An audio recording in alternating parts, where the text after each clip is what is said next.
जी, आपका एक बार फिर से हम रुख करते हैं। कैप्टन इंद्रजीत जी, लोकसभा चुनाव हुए उसके बाद के जो परिणाम निकलकर सामने आए, भारतीय जनता पार्टी ने उन परिणामों पर गहन अध्ययन किया कि कहां पर कमियां रह गई, कहां जो उम्मीद थी उस उम्मीद पर पार्टी खरी नहीं उतरी। लेकिन कहीं ना कहीं जो विपक्ष को जो फायदा मिला, खासकर समाजवादी पार्टी कांग्रेस को, तो समाजवादी पार्टी ने इसको बाकायदा कहा कि ये हमारे जो उसका सोशल इंजीनियरिंग, पीडीए जिसको वो कहते हैं, सोशल इंजीनियरिंग का कमाल था और इंडी गठबंधन का कमाल था। उसी फार्मूले के साथ वो 2027 में फिर चुनाव में जा रहे हैं। क्या भारतीय जनता पार्टी इन्हीं इंडी गठबंधन का फिर से 2027 में साथ में होना सभी पार्टियों का? दूसरा, जो सोशल इंजीनियरिंग की वजह से भारतीय जनता पार्टी ने पिछले 1 साल से अब तक अपना प्रदेश अध्यक्ष नहीं नियुक्त किया था, क्योंकि बूथ और जिला स्तर पर भारतीय जनता पार्टी का जो समीकरण देखने को मिला है, एक एक जिला अध्यक्ष, एक एक बूथ अध्यक्ष और मंडल अध्यक्ष, इस तरीके से भारतीय जनता पार्टी ने नियुक्त किया है ताकि वो दूरदृष्टि के हिसाब से। तो कुछ ऐसा ही प्लान चल रहा है पार्टी में। देखिए मनोज, मैंने पहले भी आपसे कहा कि भारतीय जनता पार्टी में हर चीज का बड़ा मंथन किया जाता है और किसी एक की मंशा नहीं होती जी। कांग्रेस में अगर राहुल गांधी ने कह दिया कि खड़के अध्यक्ष हो गए तो फिर किसी की वहां औकात नहीं थी कि खड़के का विरोध कर दे। अगर उनके विरोध में थरूर जी आए तो आप थरूर जी हथिये पे हैं, उनको बिल्कुल पार्टी ने नेगलेक्ट कर दिया है। तो हमारे यहाँ ऐसा नहीं है। हमारे यहाँ एक तो कह ही नहीं सकता, क्योंकि यहाँ सबसे बड़ा एक बहुत बड़ा संगठन है। संगठन पूरी बात करता है, पार्टी का संगठन है, फिर हमारे जो पदाधिकारी है, फिर हमारे एक पार्लियामेंट बोर्ड है। तो इनमें सबकी मिलाकर राय ली जाती है। ना तो कांग्रेस में किसी राय की जरूरत है, ना समाजवादी में राय की जरूरत है, ना और इनकी सहयोगी पार्टियां हैं, क्योंकि ये सारी पार्टियां एक परिवार की पार्टी है। बताइए, कांग्रेस में एक परिवार नहीं है तो कौन है? पहली बार खड़के को बनाया नहीं, अभी तक तो नेहरू परिवार का ही बनता रहा है। अरे केसरी जी की स्थिति आपने देखी थी जब सोनिया जी को बनाया गया।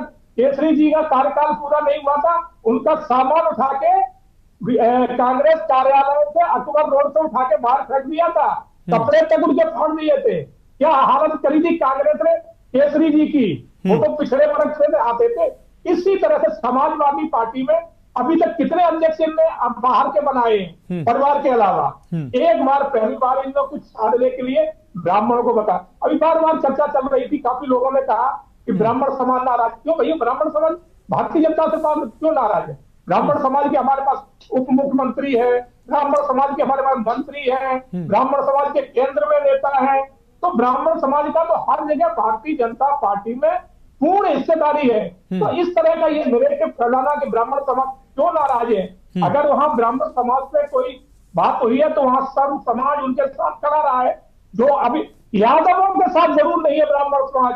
जिस तरह से यादवों ने ब्राह्मणों के सामने मोर्चा खोला दांदरपुर इटावा दांदरपुर को लेके, और जिस तरह से जो झूठ बोल के ब्राह्मण बन के कथा नाचने गया, उसका जो है ना सम्मान किया अखिलेश यादव ने, और ब्राह्मणों को बताया कि ये गलत है, उनके खिलाफ एफआईआर कराई। तो ब्राह्मण समाजवादी से नाराज है कि बीजेपी से नाराज है? बीजेपी ने तो तुरंत कार्रवाई करी, दोनों पे जो गलत था उस पर कार्रवाई हुई। तो ब्राह्मण समाज बहुत बुद्धिजीवी समाज है, वो कभी ऐसे किसी से नाराज नहीं होता।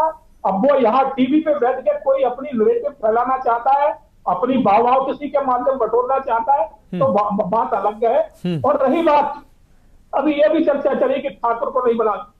बीजेपी का अध्यक्ष उत्तर प्रदेश में 2 बार लगा तो पिछड़े वर्ग से ही रहा है। स्वतंत्र देव कौन थे? पिछड़े वर्ग से थे। अभी जो चौधरी साहब थे पिछड़े वर्ग से थे, उससे पहले ब्राह्मण भी रह चुके। ठाकर तो बीजेपी का अध्यक्ष वहां बहुत समय गुजर गया, तब से नहीं है कोई।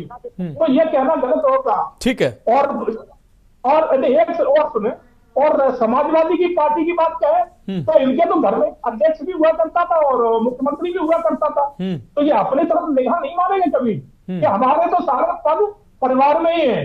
ठीक है। अगर मैनपुरी से कोई लोकसभा चुनाव लड़ेगा तो डिम्पल ही लड़ेगी, उनका परिवार में लड़ेगा, कोई दूसरा नहीं लड़ सकता। ठीक है इंद्रजीत जी, आपकी बात आ गई। यादवों में भी उनसे ज्यादा सर्वश्रेष्ठ कोई है नहीं। बाकी यादव सब ऐसे ही है। अगर सर्वश्रेष्ठ यादवों में कोई है तो